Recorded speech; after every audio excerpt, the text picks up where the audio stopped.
Hello，大家好，又再翻嚟同大家做一做快閃5分鐘。咁今次第二 part 嘅快閃5分鐘咧，係最主要講翻今朝早科技股份大跌嘅一個原因啦嚇。咁首先咧就睇翻咧係星期一嘅時間，大家都知道啦，電信股份出現咗一個係比較大幅嘅3隻股份都係調整嘅啊。咁原因咧就係話內地咧就講到係將呢啲嘅電信公司嘅增值稅咧係由6%咧提升到9%嘅，咁呢個咧就當然咧會令到佢哋個盈利嗰方面咧係一定會受到嗰個影響嘅嚇，咁所以三大電信股份都係跌咗落嚟星期一嚇，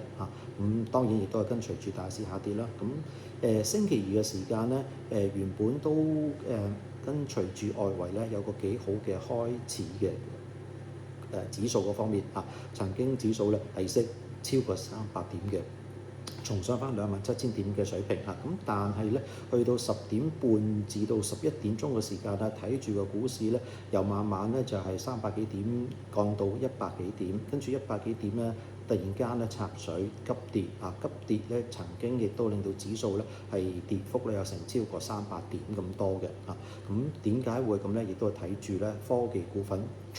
最重磅嗰兩隻啊，騰訊同埋阿里巴巴啊，尤其是騰訊咧個股價咧係一路咧係急跌咗4%、5%，曾經跌咗6%咁多添嘅啊，咁落到去咧560蚊左右呢啲位置嘅嚇，咁都係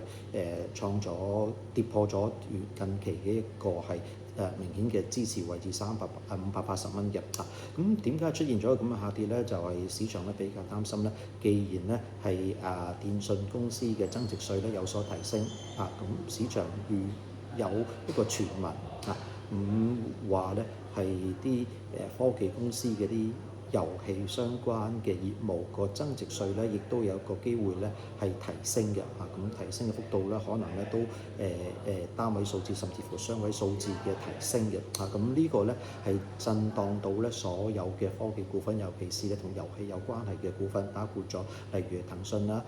快手啊，甚至乎咧網易呢啲嘅股份，咁亦都係拖累到咧係阿里巴巴嘅股價下跌，咁所以令到個指數嗰方面咧曾經咧係出現咗又係一個急跌嘅300幾點嚇，咁但係跟住之後咧喺午市翻嚟咧，見到相關嘅股份咧個跌幅咧係收窄翻，咁相信亦都有唔少嘅內地嘅記者咧就係再問翻呢啲公司嚇，咁呢啲公司咧都話係冇聽過相關嘅呢啲嘅傳聞嚇，咁或者呢個傳聞大家要考量下，到底呢個傳聞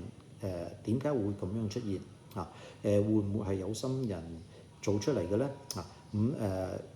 睇衰啲嗰方面咧，大家可以諗下會唔會有人想特登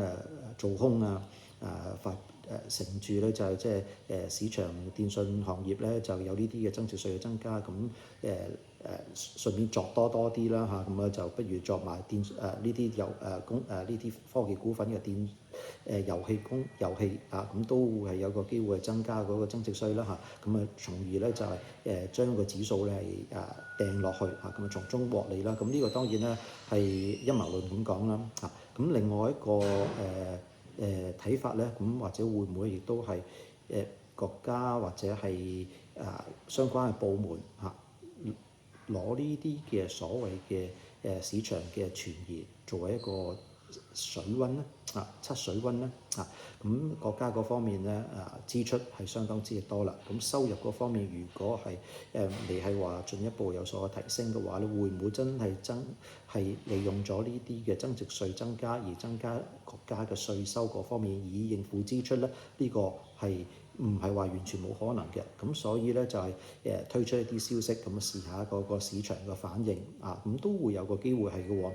咁當然咧最終係唔係落實，到底我所講嘅呢啲嘅陰謀論到底係咪有個係事實咁都其實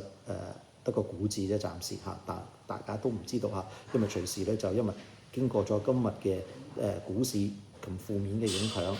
最終都唔會實行呢啲嘅稅務嘅改革咧如果係嘅話，咁即係話大家又唔會有見到有相關嘅稅項增加嘅情況啦咁所以暫時市場都係得個估字，但係無論點都好咧，都會令到咧市場咧比較係即係而家有少少驚慌資料啦即係有少少嘅利淡嘅消息出嚟咧，就會係將個指數咧就拖低嘅咁呢方面咧，我諗未來嗰幾日咧會係再係令到市場咧繼續比較波動嘅，咁大家要留意翻咁或者等星期六嘅時間咧，再同大家作進一步嘅分析。